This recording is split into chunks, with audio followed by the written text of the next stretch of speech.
Hi everybody, Mike with Enviroscape LA. Hallelujah, it is actually raining.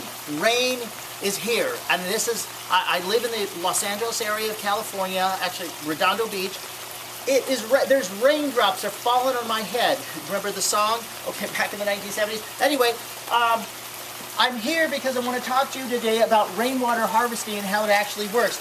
Now, I have this beautiful koi pond back of me, and I've got a vegetable garden that's actually floating on the koi pond. It's another story. This is called aquaponics, but I wanted to draw your attention today to my roof and on my garage. This is my roof of my garage, and typical roof, I've got solar power on top of it, but here's the interesting thing. There's a gutter on here, and the gutter goes down here, and the rain just kind of let up a little bit, so that's why I thought, wow, I'm going to take this opportunity to make this rainwater harvesting video. There's actually a, you can see the pipe right here, rain's coming through, and then that's rain right there, rainwater that's actually dropping into a vault. Now where does the vault go to? The vault actually goes into a pipe, it runs underneath here, and then it's joined on the other side of the garage. I've got another, let's take a shot of this over here. I've actually got pond filter mat that's in the gutter, and what the whole reason I have this pond filter mat is it allows water in, but it keeps debris out. This orange stuff right here. Okay, so the water, the rainwater is going through the pipe. It goes into this rain catchment system. This is actually the raingoddess.com, a gorgeous rain catchment system, and it's actually collecting rainwater. This is actually rainwater right there. I'm not going to waste it though, just wanted to show you. And then as soon as this gets filled up, this goes into an overflow pipe right here, and all that rainwater right there is traveling underneath this whole area here, which is a rainwater catchment system. I'll actually be able to collect 5,000 gallons. Now here's the interesting thing. If you have a 1,000 square foot roof and you can catch the water and divert it, with 1 inch of rain, you'll be able to capture 625 gallons of rainwater. Can you imagine that? Doesn't have the chlorine, doesn't have the pollutants. It hasn't traveled thousands of miles to get to your place.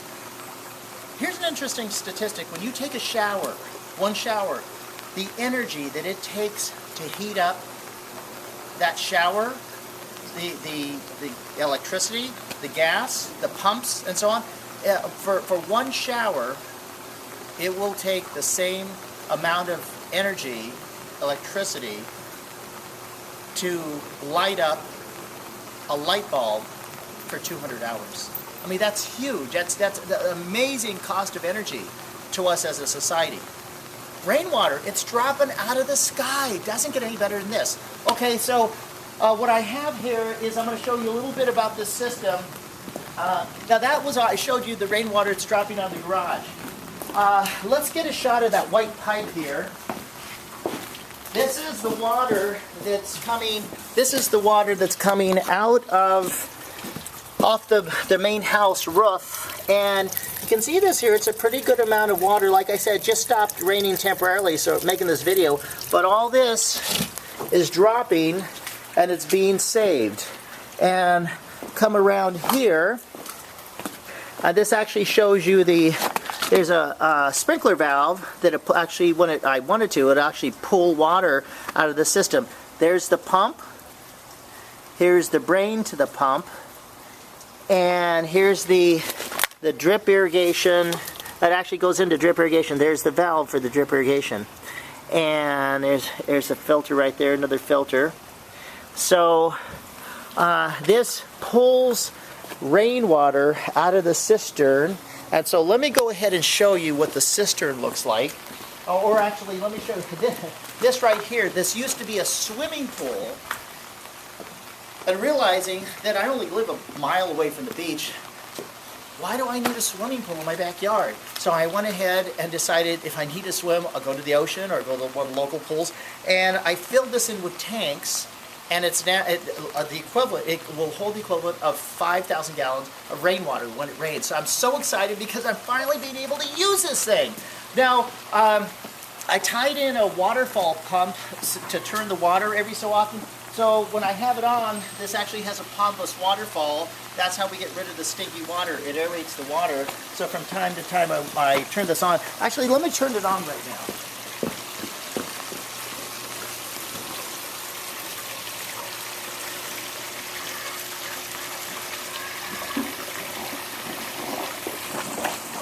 Okay, check this out. This is actually rainwater from it's a Pondless Waterfall that's actually consists of rainwater. There's no tap water in this at all. This is rainwater. Isn't that beautiful? Isn't that stunning? So I'd love everybody to check this out and take a look at if you're going to build a rainwater harvesting system, why not tie a little Pondless Waterfall into it? It just makes sense. Now, I want to show you where's the pump located for this Pondless Waterfall.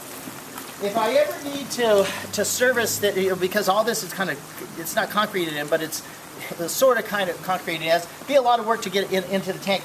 Well, here's the guts to it. So if I need to clean it out or need to access it, this right here actually shows us the guts, so to speak. This top pipe right here, that's to service the Pondless Waterfall, and all the rest of the stuff there, the other few pipes are for infrastructure for the Pondless Waterfall. But the good news is this thing is actually filling up. And last year, LA set a new record for low rainfall, 3 inches. The last time it was that low, well, actually 4 inches was the world record. It was 1953 or 48. I think those 2 years tied. But we haven't seen the likes of anything like this. So NASA scientists are calling it an 80% chance it'll go 10 years, and we're only in the 4th year. So I'm so excited about this, so excited about rainwater harvesting rainwater. In Los Angeles, it's the thing we need to do. People are talking about gray water. I think that's something that we need to get on board about, but I think this is more wonderful. Now, I want to tell you a little bit about what we put the tanks in, and then we want to make a patio. Well, instead of concreting this patio in, I decided to use something that was permeable as a binder between the big stones. So I'm going to show you how permeable this is. When it rains, this stuff I used in the middle here, I'm going to show you how, look at this, it just goes right through. This is recycled passenger tires that went bald. They ground them up, and we apply a super glue material to them, sticks together, and I mean, you could drive a car on this stuff. It's you know, you could dance on this thing, but it's look at that water. And do I feel bad doing this? No, because it's catching the water in the bottom of the tanks, and it's saving it. So it's a permeable alternative to concrete. If this is concrete, probably some of this would have gone out to the street, gone out to the ocean and polluted it. So I'm really happy to share this technology with you. I made a video several years ago when we first installed it, but I just wanted to give you a follow-up.